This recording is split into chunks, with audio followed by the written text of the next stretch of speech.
If it helps, you go with that. I have no idea what those rules are. But I want to find out because I want to be a blogger and get some of them fees now. I want that. Settlement service versus service. That's actually the big deal, right? Okay, perfect. RESPA is that law. Now let me tell you something. When you get in the field, I've already told you about Tuesdays, right? How important it is for you to go to the office meeting on Tuesdays. Why is it important to go to the office meeting on Tuesdays? Because they feed you. They feed you. Lenders will come in and bring you food. Is that okay for them to bring you food? That's okay. That's marketing, right? Okay. Would it be okay for a lender to, listen to this, would it be okay for a lender to take you right over there to BurgerFi?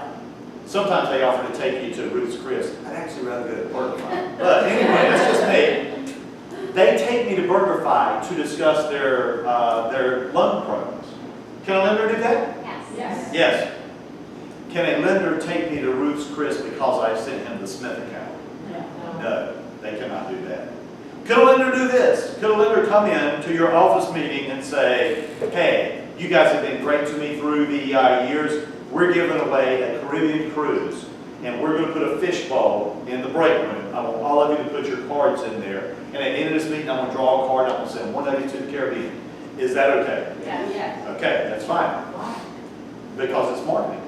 They're there to talk about what they do. So watch this area. Watch this. If they said the exact same thing, but they said this, I'm going to put a bowl in the break room.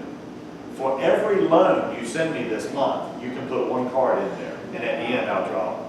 It's ostensibly tied to a transaction if you do that. So there are some things that a lender can do, but here's the key. If it's tied to a transaction, it's probably illegal. If you're getting a kickback tied to a specific transaction, it's probably illegal. If they're sending you a Christmas card with a Starbucks card in it saying thank you for being loyal to me this year, take it, buy Starbucks, do whatever, okay? But if it says for the Smith account, don't take it, okay? Settlement service versus service, and then tied to a transaction, don't do it. You okay with the rest of them? Yes. Let's move on.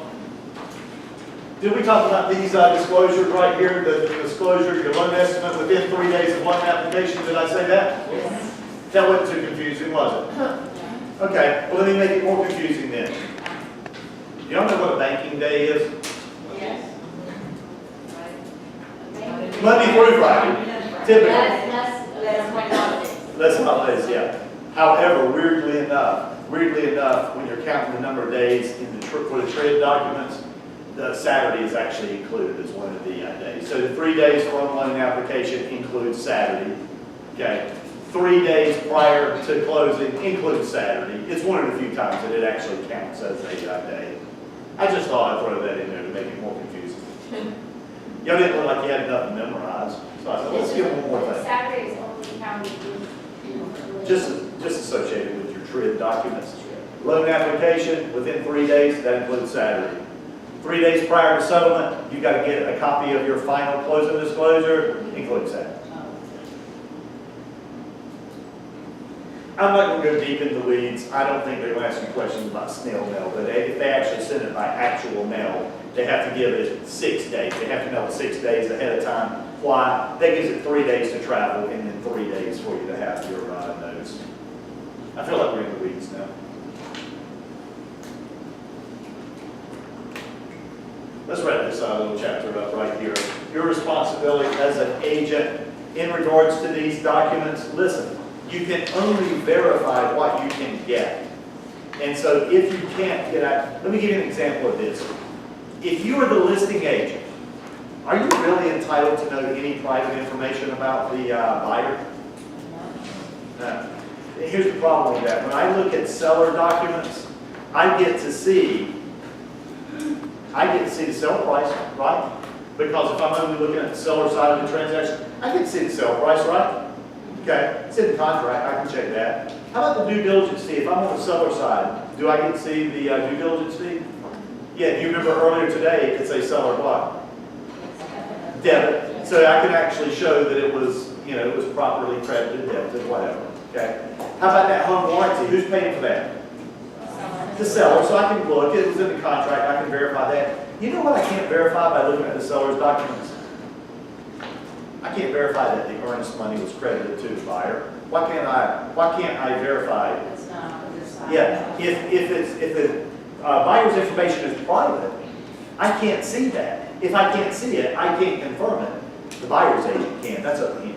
Okay, I can only confirm those items that I am privy to. So on the seller side of the documents, I'm responsible for the accuracy to the extent that I can be responsible. How the settlement statement works, we kind of went over the mini closing statement, so I'm okay on that. I would ask you to remember what I told you, 580, 581 in the next 5 or 6 pages.